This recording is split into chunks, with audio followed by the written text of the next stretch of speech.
전인미답. 누구도 가보지 않은 영역을 처음 가는, 아무도 가보지 않은 두려운 길. 쉽게 말씀드려서 얼음판, 살얼음판을 걷는다고 생각하시면 돼요. 미완의 항공기에 목숨을 거는 조종사들. 항공기를 일부러 비행이 안 되는 상태, 비행이 불가능한 상태로 만들어서 이 비행기가 어떤 반응을 보이는지. 그들의 임무는 일부러 위험에 빠지기. 의도치 않게 시동이 꺼졌고 그게 굉장히 낮은 고도까지 내려오면서 1400번 이상 위험을 자초하며 단련한 항공기. 많은 나라에서 너브콜을 받고 있는 훈련기입니다. 가격 경쟁력만도 확보된다면 세계에서 가장 탑의 항공기가 되지 않을까 생각합니다.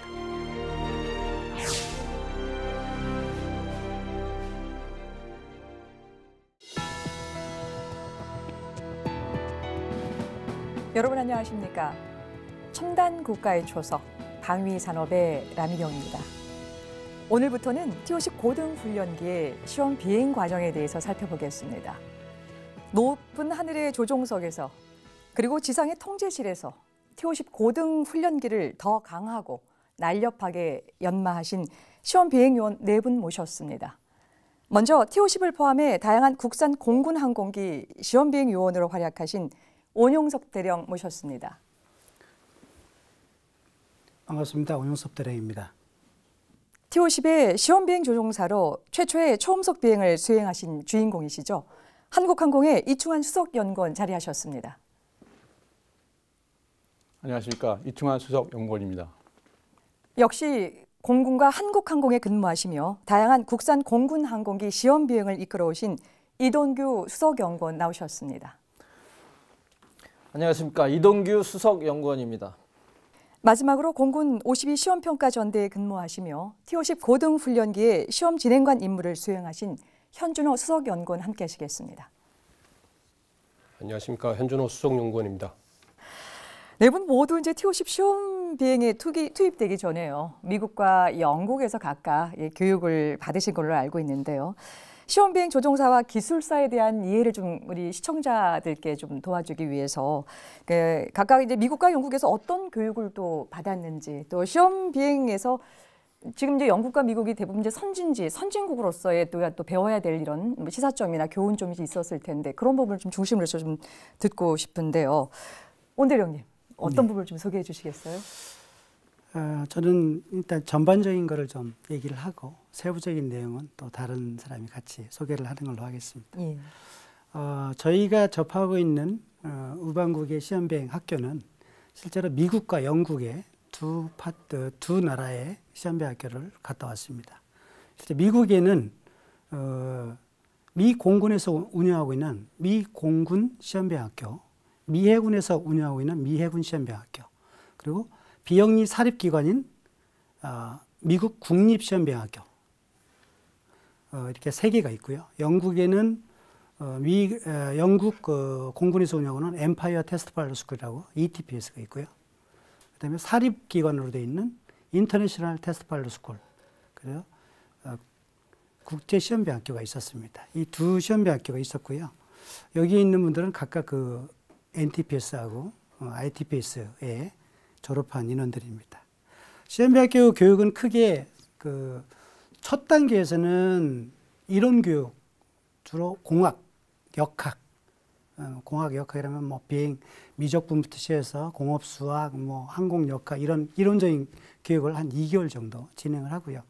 그다음에 크게 단계는 그 이후의 단계는 3단계로 나눠집니다. 그래서 항공기의 성능을 시험하는 퍼포먼스 테스트라고 하는 퍼포먼스 페이스가 있고요. 두 번째는 비행 특성을 시험하는 플라잉 퀄리티라는 비행 특성 파트를 단계 교육을 받습니다. 그다음에 세 번째 단계는 항공기에 장착된 각종 시스템에 대한 평가, 레이더, 뭐 항법 장비 이런 그다음에 통신 장비 이런 거를 시험하게 된 그런 시스템 평가라는 시스템 페이스, 이렇게 퍼포먼스, 플라잉 퀄리티, 시스템 베이스 이렇게 세 가지로 구분이 됐고요. 그 이외에 이제 구조 시험인 공탄성 시험인 이제 플로터 시험이라든지 그다음에 이제 그 비행 특성 파트의 중요한 역할을 담당하는 스핀,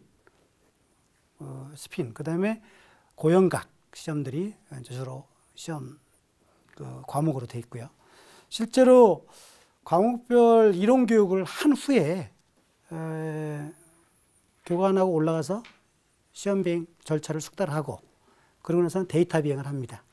실제 비행 이제 훈련을 마치고 나서 데이터 비행을 하고 데이터 비행이 끝나면 그걸 획득된 자료를 가지고 분석을 해서 결과 보고서를 만들고 그거를 저희를 가르친 교관들 모두를 모아놓고 구두 브리핑을 오랄 브리핑을 하게 되어 있습니다.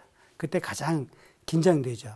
한국어도 아니고 영어로 해서 계속 발표를 하는데 약간 콩글리시 섞어서 그렇게 해서 발표를 하고 그때 호되게 교관들로부터 지적을 받습니다. 그러면서 저희가 프로페셔널 코스가 한 1년 6개월 정도, 1년 4개월 내지 6개월 정도 되는데 그 기간 동안에 항상 생각했던 거는 사관학교 때 정말 이렇게 공부했으면 1등 했겠다라는 생각을 많이 하게 됐었습니다. 아무튼 굉장히 힘들었던 기억이 있습니다. 예.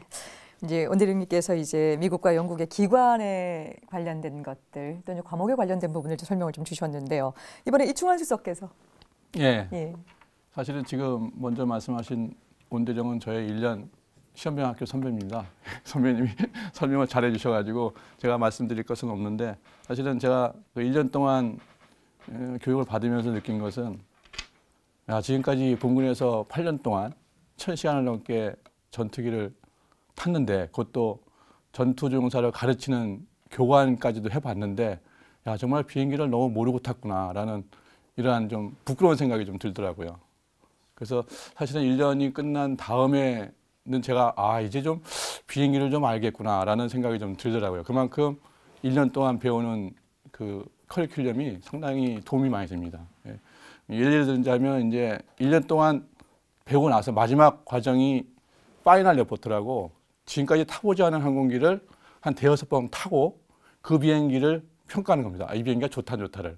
그러면서 이제 기억나는 것은 제가 이걸 할 수 있을까라고 처음에 느꼈는데 막상 1년이 딱 지나고 난 이후에 5번을 탔는데 그 비행기를 알겠더라고요.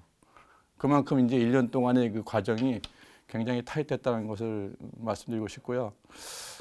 사실은 그 비행 때문에 이제 갔다 와서 저는 이제 KT1도 타고 KT1 지금 KTX를 말씀드리는데 KT1 시험 비행도 했고 T50 시험 비행도 했지만 이 비행에 굉장히 많은 도움을 줬던 교육이었잖아 이런 생각을 좀 많이 해봅니다. 예, 그러셨군요. 네. 8년의 어떤 그런 경험치도 그 1년과 비교했었을 때 그 교육의 강도가 어땠는가라고 하는 걸 이제 이로 짐작해 볼 수 있었는데요.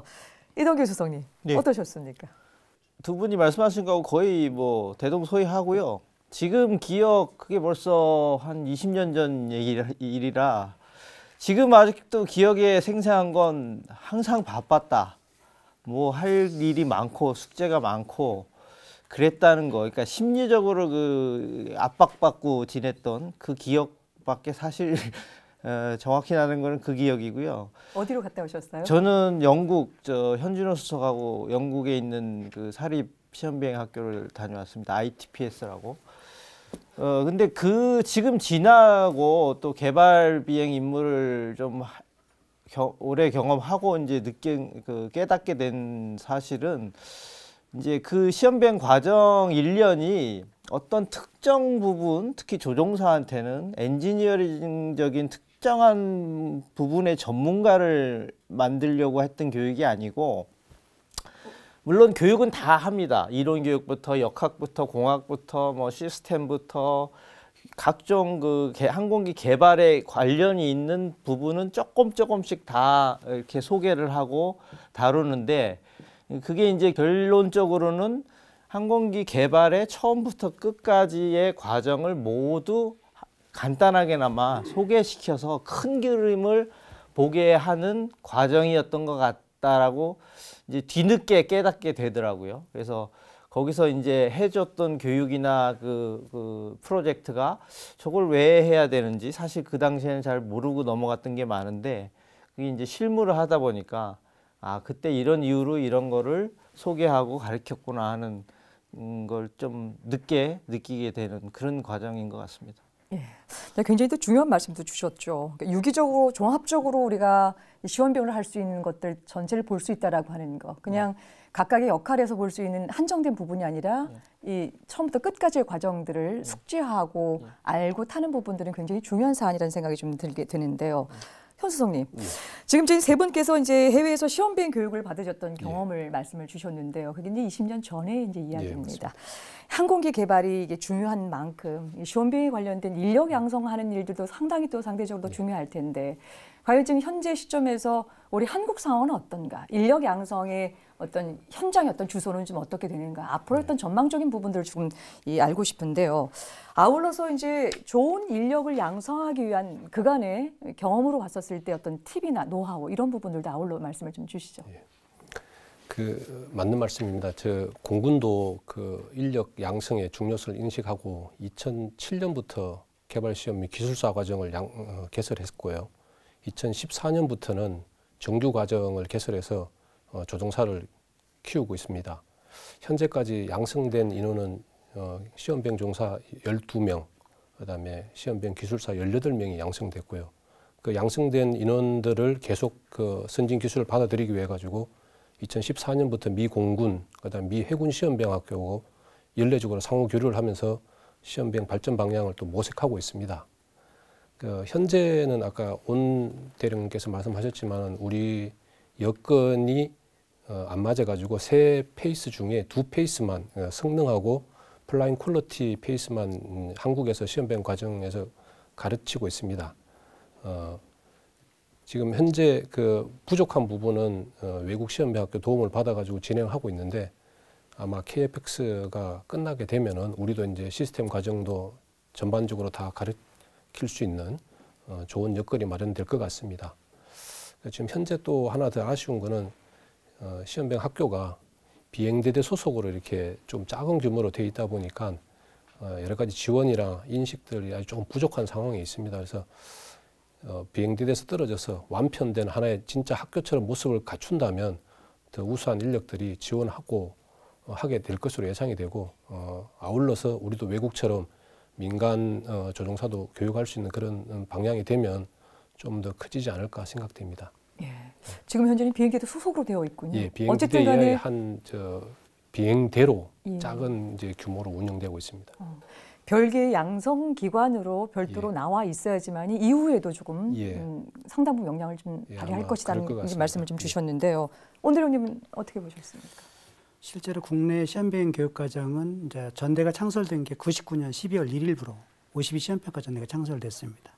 창설된 이후에 많은 시험비행 요원, 시험비행 조종사 기술사가 외국에서 양성을 돼서 와서 시험비행에 투입되면서 우리나라도 한국 시험비행 학교가 있어야겠다라는 필요성을 계속 서로가 전부 가지게 됐어요. 그래서 04년도에 당시 총장이셨던 이한호 총장님께 04년도에 첫 보고가 이루어졌는데요.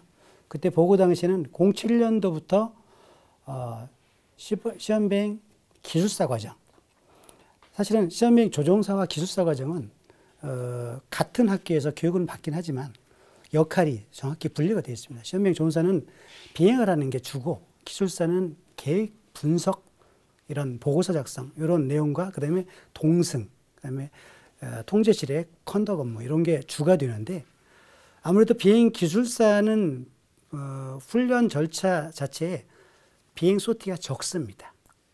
적어서 우리가 시험비행 조종사를 바로 교육하기는 그렇고 시험비행 기술사를 교육해보자 해서 07년부터 단기 과정으로 해서 8개월 과정, 단기 과정을 개설해서 1기를 시작을 했습니다. 그리고 2010년도부터는 기술사 과정을 외국의 정규 과정처럼 아까 이론 교육을 빼고 앞에 이론, 선행 이론 교육을 빼고 오리지널 정규 과정은 1년 과정입니다. 그래서 정규 과정으로 확대를 해보자 10년도에. 그리고 13년도가 되면 조종사까지도 이제 시험비행 조종사, 시험비행 기술사를 다 길러서 가칭 한국 공군 시험비행 학교를 만들어보자. 이게 첫 보고 내용이었습니다. 그런데 실제로 그렇게 진행을 한 거는 07년도에 시험비행 기술사 단기 과정을 시작을 했고요. 그다음에 10년도에 시험비행 기술사 정규 과정을 가기로 했는데 1년 당겨서 09년도에 시험비행 기술사 정규 과정을 44주짜리 10개월짜리를 했죠. 그리고 그게 끝나고 나서 조종사까지 시험비행 조종사까지 국내에서 길러야 되는데 원래 원계획은 13년부터 하기로 하지 않았습니까? 근데 그 조종사까지 기르기 위해서는 시험비행 학교에 많은 다기종의 항공기가 필요합니다. 그리고 시스템들이 필요합니다. 근데 실제 저희가 갖고 있는 항공기는 프로펠러기인 KT-1 계열 항공기하고 그다음에 T-50, 그다음에 KF-16 이런 제트기와 프로펠러기 단순하게 갖고 있죠. 근데 외국 시험비행학교는 되게 가게 되면 한 26개 이상 기종을 탑승을 하게 됐습니다. 다기종을 타면서 항공기의 특성을 이해하도록 돼 있기 때문에. 근데 우리가 그런 건 부족하죠. 그래서 14년도에 그래도 현재 있는 기종을 가지고 정규 과정을 가기로 시험비행 조종사까지 가기로 했습니다. 거기다 플러스 우리가 하고 있는 아까 현준호 수석이 얘기했듯이 우리가 하고 있는 내용이 부족하기 때문에 외국 시험비행학교 과정 1년 코스 중에 6개월은 추가로 가야 된다.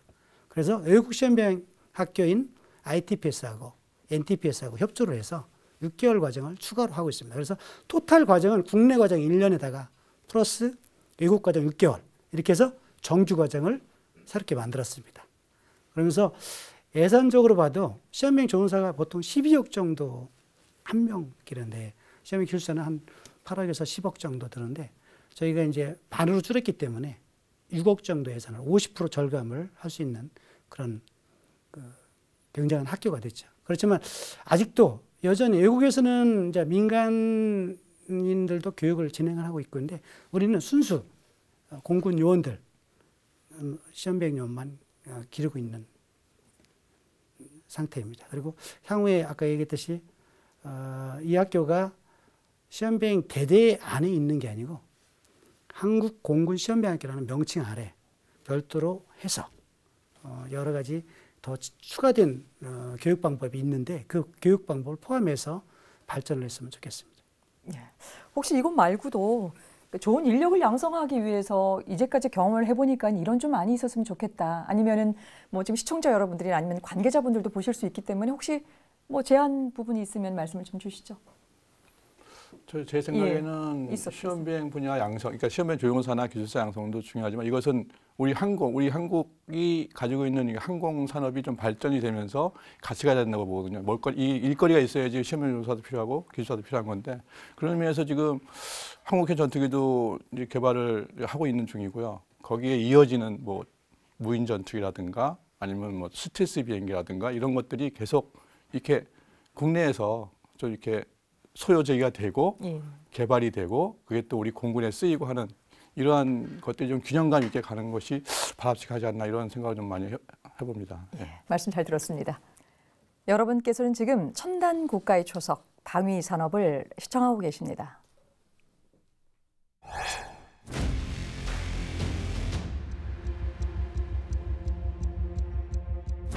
세계에서 가장 빠른 자동차 경주 F1. F1 레이스에 참여하는 머신의 속도는 시속 320에서 360km에 달한다. 일반 자동차 속도보다 3배 가까이 빨리 달리는 만큼 카레이서가 느끼는 환경 역시 상상을 초월한다. 세계적인 테마파크에서 악명을 자랑하는 위험한 놀이기구라 해도 고작 해야 2G의 압력을 5분 정도 견디면 그만이다.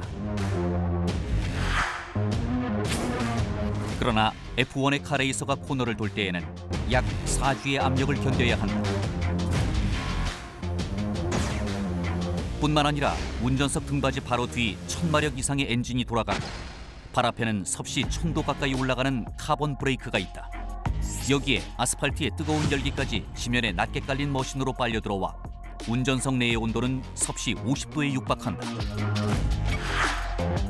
이런 환경을 견뎌내느라 F1 선수는 보통 한 경기만 마쳐도 평균 3kg 가까이 몸무게가 줄어든다.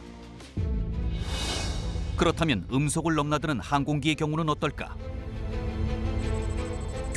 음속이란 소리의 속도를 말하는데 보통 시속 1224km가 된다. 이것은 절대적인 것이 아니라 영상 15도 기준의 공기 속에서 계산한 속도다. 음속을 넘나드는 항공기의 경우 F1과 비교해도 약 3배 이상 빠른 속도라 할 수 있다. 당연히 음속 항공기의 조종사 역시 지상에서는 상상도 할 수 없는 환경을 견뎌야 한다. 가장 대표적인 환경은 역시 중력 가속도다. F1 레이서가 사지를 견디는 것에 비해 초음속 항공기 조종사는 훈련 과정부터 9G, 즉 자기 몸무게의 9배를 견뎌내야 한다. 조종 훈련을 받지 않은 일반인들은 대개 6G가 넘으면 정신을 잃는다. 블랙아웃이라고 부르는 이 현상은 조종사에게 가장 치명적인 위험이다. 이 극한의 중력 환경을 견디기 위해 조종사들은 별도의 호흡법을 익혀 심장의 활동 공간을 인위적으로 넓히기도 한다. 전투기 조종사는 중력 가속도뿐 아니라 희박한 산소에도 익숙해져야 한다. 온몸의 장기가 풍선처럼 부풀어 오르고 호흡이 힘들어질 뿐만 아니라 고막은 먹먹해지는 수준을 넘어 극심한 통증이 생기기도 해서 비행 후 중이염을 앓는 사람도 있다. 이처럼 복합적인 악조건은 육체적 고통을 유발할 뿐 아니라 판단력을 떨어뜨리기도 한다. 실전에 나서는 조종사가 늘 육체적으로 최상의 컨디션을 유지해야 하는 이유도 바로 극한의 환경에서 초음속의 적기를 상대하는 첨단의 정신력을 유지하기 위해서다.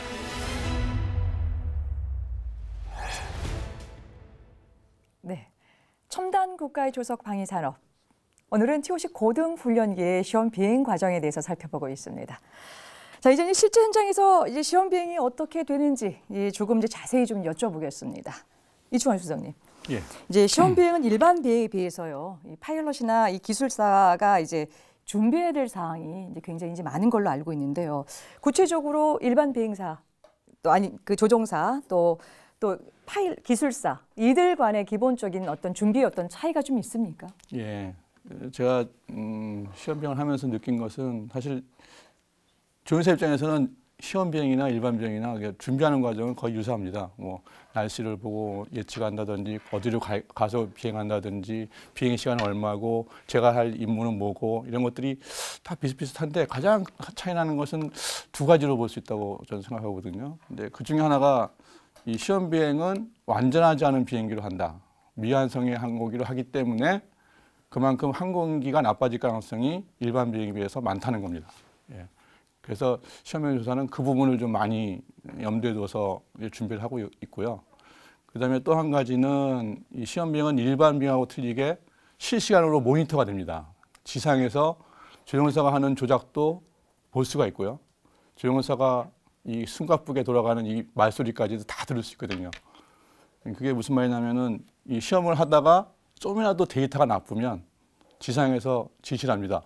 비행 다시 해라. 그 조종사는 신이 아니기 때문에 좀 실수할 수 있잖아요. 근데 그 실수가 용납이 안 되는 순간입니다. 시키면 또 리피트를 해야 되고 이게 뭐냐면은 비행 준비하고도 좀 맞물려 있거든요. 그만큼 그 과목에 대해서 지상에서 많은 연습을 해야 된다는 겁니다. 진짜 1인치에 1PT에 1나트의 오차도 없이 그 시험을 해줘야 엔지니어들은 자기가 얻고자 하는 데이터를 갖고 분석을 하고 이게 좋다 안 좋다를 판단하고 그 다음 비행으로 넘어가는 이런 순서이기 때문에 시험 비행 조사는 이 두 가지 비행기가 좀 불안전한 부분을 좀 만회하는 것, 그 다음에 지상에서 보고 있기 때문에 또는 그 비행기의 질이 좋아야 되기 때문에 열심히 그 준비를 해야 된다는 그 두 가지가 아주 큰 차이라고 할 수 있습니다. 예. 잠깐만 들어도 이 시험 비행이 일반 비행에 대해서 얼마나 위험성을 지금 안고 가는가라고 하는 부분들로 지금 보여지는데요. 원영석 대표님, 또 어떤 부분이 있을까요? 시험 비행 조종사와 기술사의 임무 역할의 차이점을 알면 이 내용에 대한 답이 될 것 같습니다. 이충환 수석이 얘기했듯이 시험 비행 조종사는 실제의 그 시제기를 탑승하고 공중에 올라가서 실제 임무를 하는 게 메인이 되고요. 시험 비행 기술사는 이거를 비행을 위해서 준비하는 단계부터 중간 비행 단계에서는 밑에서 컨트롤하는 그 어떤 컨덕 임무를 하는, 그러니까 점진적으로 얘기하면 비행 전에는 시험 계획을 준비하기 위해서 엔지니어들과 회의를 해서 시험 테스트 포인트를 골라냅니다.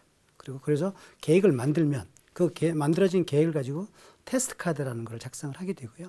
그 작성된 카드를 가지고 시험 비행 요원이 시뮬레이터를 가지고 또 연습을 해요. 훈련하고.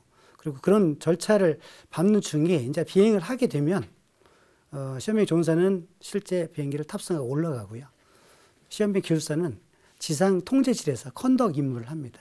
아까 얘기했듯이 비행 중에는 실시간으로 모든 자료가 모니터를 할 수 있습니다. 그래서 비행 시험의 고노고라든지 이 테스트 포인트가 유효한지 아니면 무효한지 다시 해야 될 건지를 결정하는 그 임무를 하고 있고요. 끝나고 나면 비행이 끝나고 나면 그거에 대한 획득된 자료를 다시 분석을 해서 보고서를 만들고 그다음에 전체적인 이런 업무를 하는 게 시험비행 기술사의 주 업무입니다. 그래서 조종사하고는 기술사하고는 업무가 굉장히 많이 일반 조종사 개념으로 봤을 때는 굉장히 차이가 크죠. 예, 말씀 잘 들었습니다. 여러분께서는 지금 첨단 국가의 초석 방위 산업을 시청하고 계십니다.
네, 자료화면 잘 봤습니다. 이동규 수석님, 시험 비행을 이해하는데 또 가장 중요한 개념 중에 하나가 이제 영역 확장인데요. 예.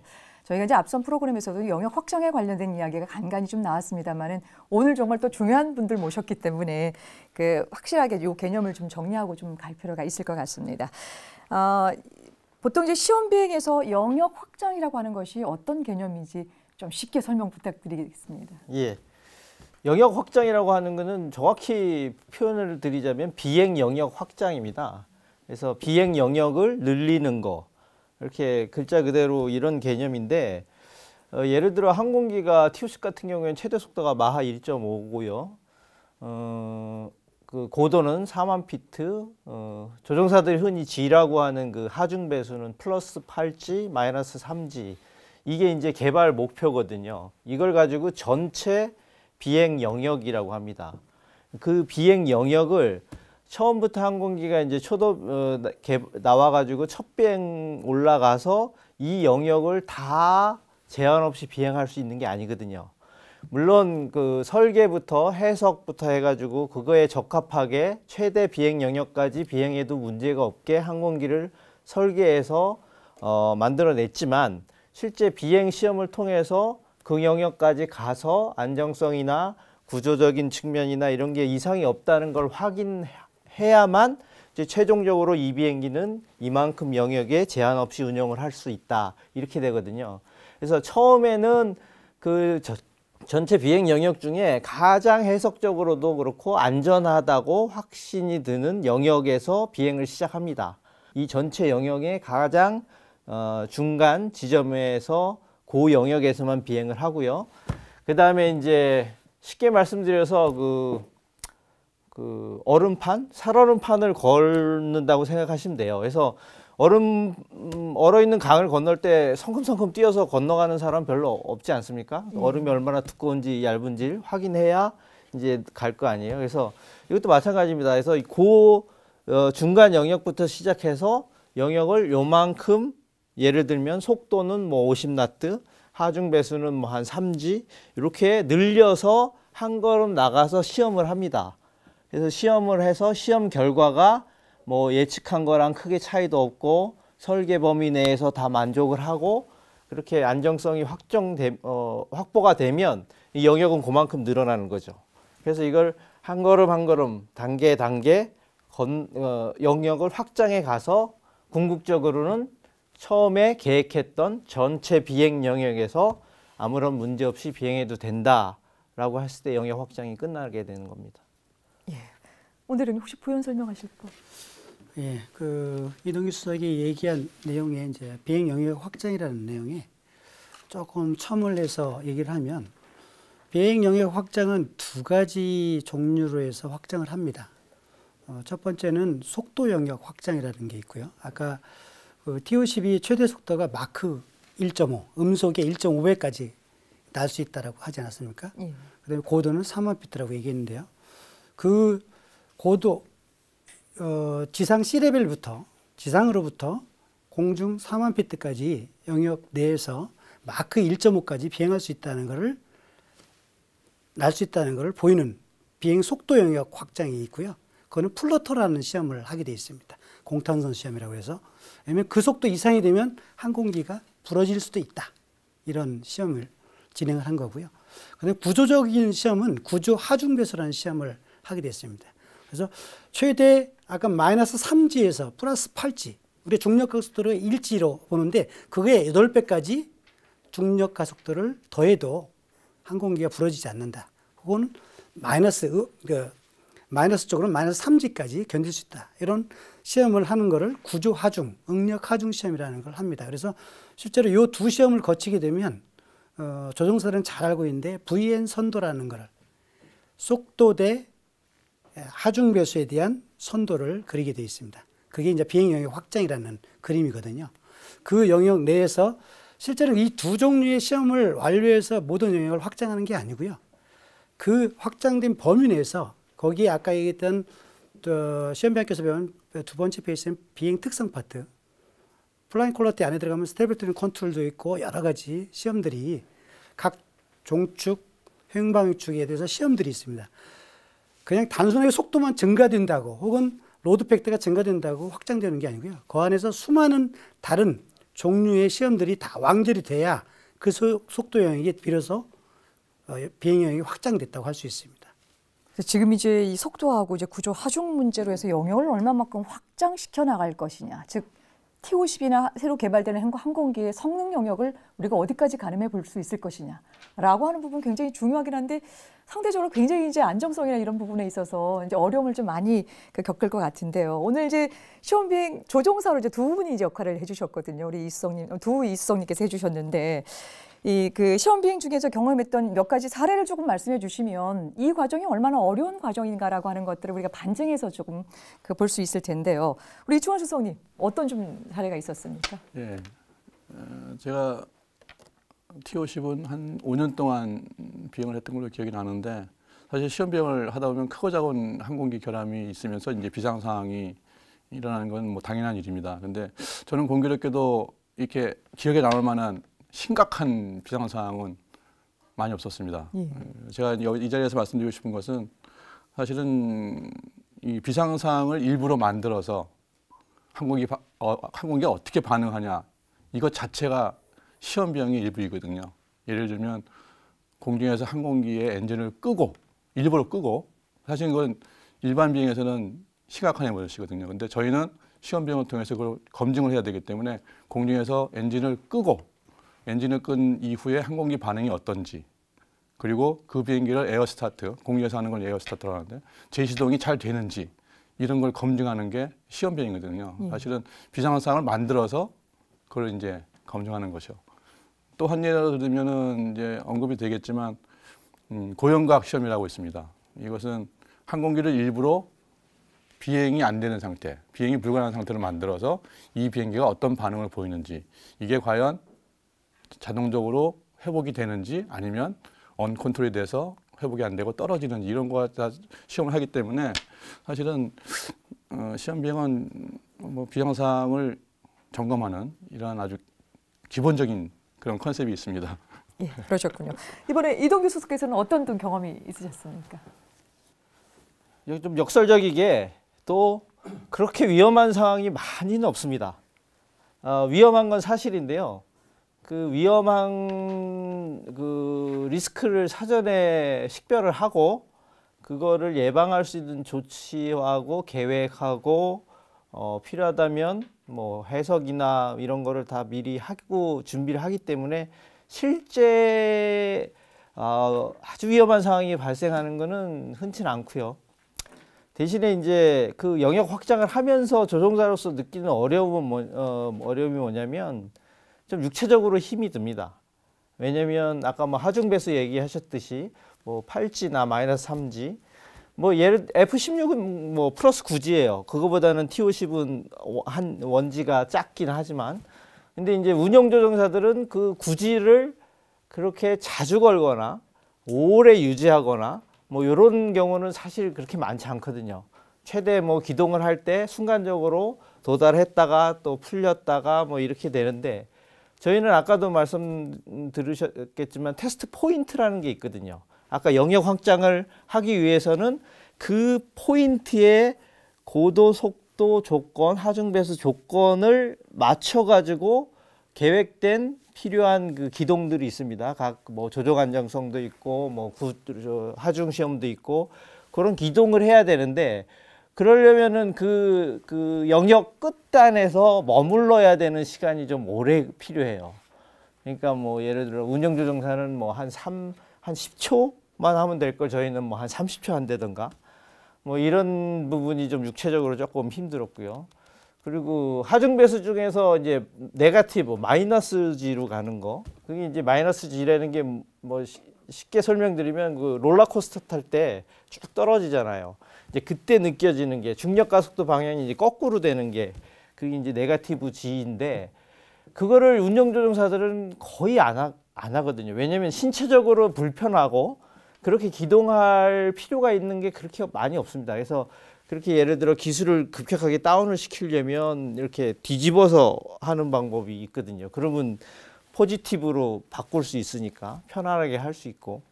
근데 저희는 어쩔 수 없이 그걸 유지해야 되기 때문에 일반 조종사들이 잘 안 하는 별로 하고 싶어 하지 않은 그런 거를 좀 어쩔 수 없이 많이 해야 되는 그런 부분이 조금 힘들었습니다. 예, 그러시군요. 영역 확장 부분에 있어서의 시험 비행 조종사들이 또 이런 경험을 했다라고 한다면 또 반대로 우리 지상의 통제실에서 우리 1,400 소티 정도를 비행 시험하는 동안에 비행조사 그 기술사들도 상대적으로 많이 힘들었을 텐데 그 부분들 좀 듣고 싶은데 우리 현준호 수석께서 말씀 주시죠.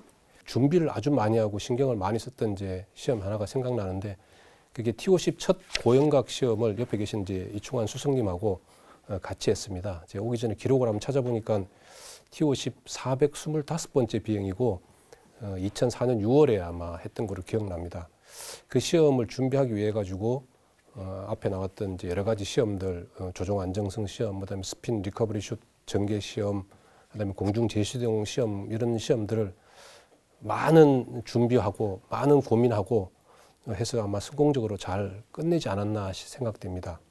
그 전체적으로 이제 그 하이어웨이 시험이 마무리되는 데까지는 한 2년에 116소티가 들어갔더라고요. 그래서 영역 확장의 시작은 제가 했고 이제 나머지 여러분들이 수고하셔가지고 안전하게 잘 끝냈던 것 같습니다. 예, 고맙습니다.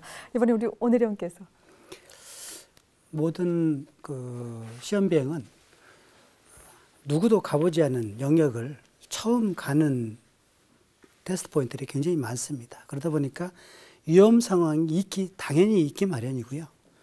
그 위험 상황을 지상에서 충분히 분석을 하고 기술 엔지니어들이 해석을 통해서 이 영역까지는 안전하니까 일단 시험을 해서 내가 분석한 결과와 실제 비행시험한 결과가 비슷한지를 확인해 보자는 게 시험 비행입니다.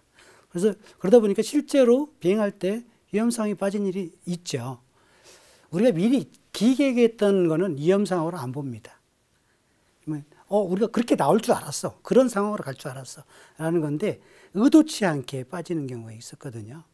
그래서 옆에 있는 그 이동규 수석이 비행을 하는 중에 의도치 않게 아까 공중에서 시험 비행은 억지로 항공기의 엔진을 끄고 다시 재시동하는 시험을 한다고 그랬잖아요.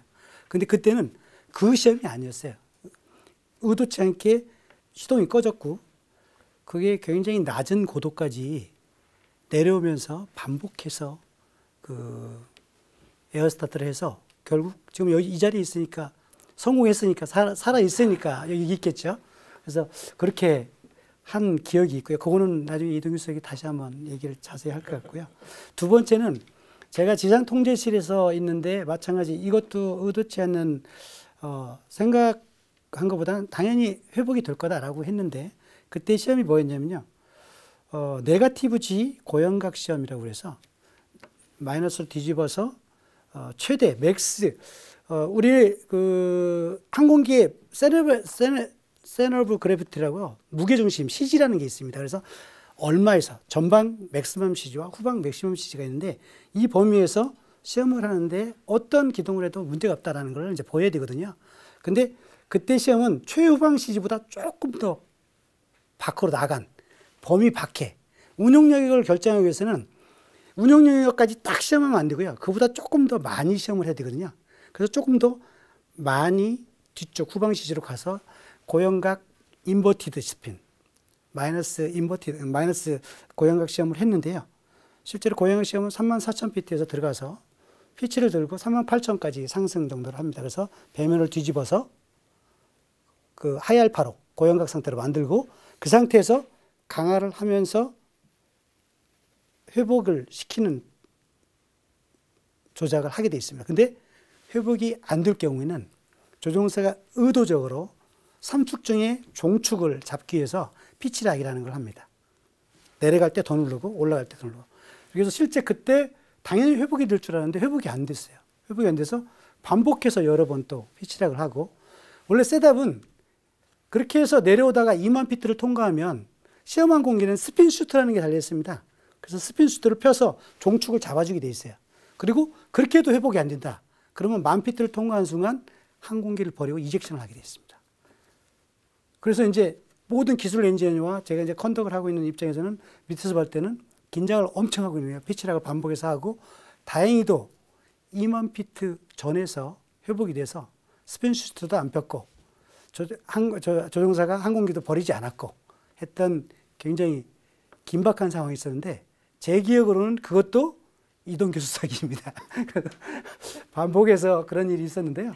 아마 이동규 수석이 그에 대한 내용을 간단히 더 얘기를 하면 더 실감나게 저희가 지상에서 봤던 지상에서는 항공기 시험 비행을 컨덕하는 입장에서 기술 엔지니어하고 협조해서 이 상황을 어떻게 하면 빠져나올 수 있을까 하고 굉장히 긴장한 상태로 있었던 거고요. 실제 비행항공기에서는 그보다 또 체감을 느끼고 있었으니까 아마 더 자세하게 얘기를 할 수 있지 않을까.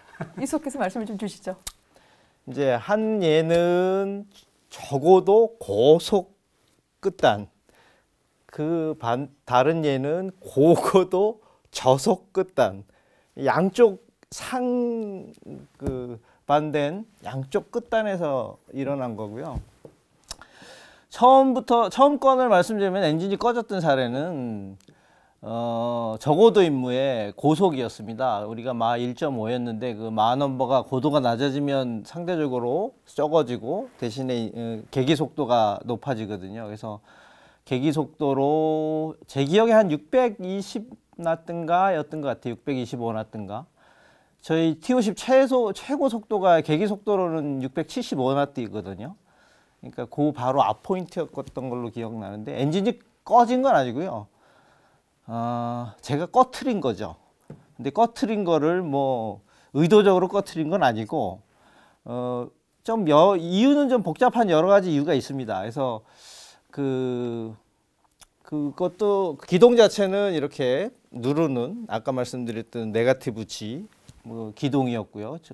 고속에서 그러다 보니까 이제 연료량이 충분치 않았어요. 그래서 연료 탱크가 꽉 차 있지 않은 상태에서 기동이 됐고, 그러다 보니까 상대적으로 그 연료 도관에 그 캐비티가 발생해 가지고 연료 공급이 끊어진 거죠.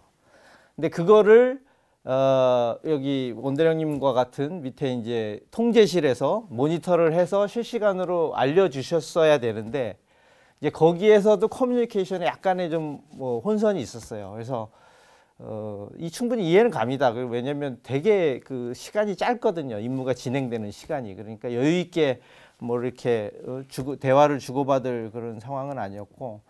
근데 어쨌거나 이 기동을 시작한 그 기동을 하는 조종사가 이제 최종적인 책임은 져야 되니까 이제 그렇게 해서 이제 의도치 않게 엔진이 꺼졌죠. 그래서 이 항공기를 일단 상승시키고 돌아오면서 이제 처치대로 엔진 그 재시동 절차를 했어요. 근데 이제 재시동이 원활치가 않았죠. 그래서 상당히 오랜 기간 엔진이 완전히 꺼지진 않았고 최소 추력보다 낮은 추력으로 엔진이 고정이 됐었죠. 그래서 이제 글라이드를 본의 아니게 무동력으로 좀 하다가 최종적으로는 그 재시동에 성공을 했어요. 근데 이제 어쨌거나 그렇게 위험한 상황은 초래가 됐고, 다만 좀 그 위안을 받는 건 그 사례를 통해서 엔진 그 컨트롤 소프트웨어 로직을 개선을 했어요. 왜냐하면 그렇게 해서 엔진이 꺼졌더라도 회복이 되고 연료 공급이 다시 재개가 되고 절차를 비상 절차를 수행하면 자동으로 재시동이 돼야 되는데, 로직상의 엔진 제작사도 몰랐던 그 오류가 하나 있었어요. 그래서 그 덕분에 그 오류는 수정이 됐고요. 그래서 그 엔진을 운용하는 그 항공기를 타고 있는 조종사들은 아무도 모르겠지만 저한테 일정 부분 감사할 부분이 있습니다. 예, 말씀 잘 들었습니다. 이제 약속된 시간이 다 돼서 이제 마무리 말씀 좀 들어야 되는데요. 오늘 나와주신 네 분의 패널 분들은 정말 공군이 믿는 그 베테랑 조종사들이시고 또 베테랑 그 기술사들이신데요. 직접 이제 시험 비행을 했기 때문에 누구보다도 T-50의 특성, 장점들을 좀 강하게 좀 알고 계실 걸로 생각을 믿고요. 간략하게 좀 짧게 평가 말씀 듣는 걸로 마무리하겠습니다. 우리 현준호 수석께서 먼저 시작해 주시죠. 예. 음식점 주인들은 뭐가 맛있냐면 다 맛있다고 이야기하지 않습니까? 근데 맛집은 손님의 평으로 이제 결정이 되는데 T-50이 고객 만족도가 아주 높습니다. 그리고 영국 등 뭐 세계 유슈의 그 에어쇼에서 성능을 검증받고 참 칭찬받고 있습니다. 이 두 가지 점으로 저는 답변을 대신 드리고 세부 성능에 대해서는 조종사들이 이야기하는 게 더 낫지 않을까 싶습니다. 예, 고맙습니다. 이동규 수석께서. 예. 제가 생각하는 T-50의 장점은 T-50을 개발할 때 그 목표하고 정확히 일치하는 것 같습니다. T-50을 그 초기에 계획하시는 분들이 이걸 과연 고등훈련기로만 쓸 것이냐, 아니면은 고등훈련기의 다음 단계인 전술입문과정에까지도 쓰고 경공급기까지도 같이 쓸 것이냐를 가지고 논쟁이 많았다고 저도 알고 있거든요. 그래서 최종적으로는 고등훈련기로서는 다소 그 스펙이 높지만 일부 고성능, 약간 좀 고등훈련기만의 목적보다는 조금 오바되는 성능이 있지만 이쪽으로 개발을 하기로 결정을 하셨다고 저도 알고 있는데, 정확하게 그게 장점이 되는 것 같습니다. 그래서 이 항공기를 이용해서 단순히 고등비행 과정뿐만 아니라 전투조종사의 입문과정인 전술 입문과정, 왜냐하면 성능이 거의 전투기급 차세대 전투기급하고 거의 유사할 정도로 나오고 있으니까 그 훈련용으로 쓰는데도 손색이 없고, 또 무장 능력도 갖추고 있기 때문에 지금 한국의 공군에서 FA-50으로 활용하고 있는 것과 같은 역할, 경전투기로서도 쓸 수 있고, 그래서 이런 여러 단계의 비행 목적에 맞는 그 범용성을 갖춘 기체가 T-50이 아닌가. 그래서 가장 그 점이 장점이 될 거라고 보고 있습니다. 네, 말씀 잘 들었습니다. 이번에는 이충환 수석께서. 네, 지금 방금 말씀하신 이 수석하고 거의 비슷한 내용인데요. 사실은 T-50의 가장 큰 장점이라고 하면 두 가지라고 뽑습니다. 두 가지를 뽑고 한 가지를 더 말씀드릴 텐데 사실은 조종 특성이 상당히 양호합니다. 이게 훈련기로 만들어졌잖아요. 그래서 이거는 훈련을 받는 조종사 입장에서 만들어져야 됩니다. 근데 아주 그 처음 타는 조종사들도 제트기잖아요. 제트기를 처음 타는 조종사들도 굉장히 조작을 쉽게 할 수 있는 아주 조종 특성이 좋은 비행기고요. 또 한 가지 말씀드리고 싶은 거는 항전 장비가 최신입니다. 최신. 그래서 아까도 언급이 됐지만 이제 앞으로 이 훈련기를 타고 전투기를 탈 텐데 그 전투기 지금 예를 들면 F-16이나 F-15나 F-35에 있는 장비들과 상당히 유사성이 있다. 그래서 처음에 딱 훈련을 마치고 전투기를 타더라도 처음 적응력이 굉장히 빠를 수가 있고요. 그다음에 아무런 불편 없이 조작을 하지 않을까 저는 이런 생각을 좀 해보고요. 이거는 뭐 조종사 입장은 아니지만 이 T-50의 장점 중에 하나가 또 우리나라에서 개발된 비행기를 우리나라 공군이 우리나라 후배 조종사들이 탄다는 겁니다. 이게 뭐냐면은 이 공장이 같이 가까이 있다 보면 이 후속 군수 지원도 좋을 뿐 아니라 이게 수요자 우리 공군이 좀 나쁘면 고쳐달라고 합니다. 굉장히 빠르게 그러한 것들이 고쳐집니다. 사실 비행기가 나왔을 때 뭐 100% 완벽한 비행기는 없다고 할 수 있잖아요. 근데 그런 것들을 100%에 가깝게 아주 쉽게 이렇게 고치면서 비행기가 쓰여진다는 겁니다. 그래서 지금 보면은 우리 만들 때보다 아마 T-50이 많이 성능 개량이 돼서 아마 공군에 운용되리라고 저는 생각하고 있습니다. 예, 고맙습니다. 마지막으로 온용섭 대령께서. T-50의 특징이나 장점은 모두가 동일한 생각들을 갖고 있는 것 같아요. T-50 훈련기가 초음속 영역을 비행할 수 있는 넓은 비행영역하고 뛰어난 비행 특성을 갖고 있다는 건 누구나 다 알고 있고요. 또 더군다나 저고도에서 수직 수평기 등을 보유하고 고영각 비행 상황에서도 안전 비행을 할 수 있다는 것을 뭐 지금 계속해서 말씀을 하고 있습니다. 또한 이 항공기가 훈련기로 개발이 됐지만 이 훈련기 그린 에어크래프트라고 합니다. 그 그린 에어크래프트로서 그런 다른 블록을 체인지를 통해서 다음 버전의 항공기로 개발되는데 손색이 없게끔 충분한 영역을 갖고 있어요. 그래서 향후에 그 전술임무기나 경전투기로 해서 레이더와 무장 통합을 통해서 우수한 성능을 보유한 경전투기까지 만들어지게끔 되잖아요. 그런 내용들이 가장 우수하다고 생각을 하고 또한 이 T-50에 장착된 우수한 시스템이 차기 우리가 들어오는 전투기들의 훈련하는데 손색이 없다. 시스템이 워낙 좋기 때문에. 그리고 또 T-50 훈련기 장점은 T-50 브라보 버전인 블랙익을 통해서 세계 곳곳에 이미 알려져 있고요. 많은 나라에서 너브콜을 받고 있는 훈련기입니다. 이걸 봤을 때 보다 많은 수출이 된다면 가격 경쟁력만 더 확보된다면 세계에서 가장 탑의 항공기가 탑 훈련기가 되지 않을까 생각합니다. 네. 오늘 네 분의 높은 하늘의 조종석에서 또 지상의 통제실에서 있었던 생생한 말씀 잘 들었습니다. 고맙습니다. T-50 고등훈련기의 공식적인 시험 비행은요 1146소티였습니다. 실제로는 1400소티 정도가 됐다고 하는데요. 그 많은 시험 비행 과정에서 어떤 일이 있었는지 그 이야기 다음 시간에 이어가겠습니다. 시청해주신 여러분 고맙습니다.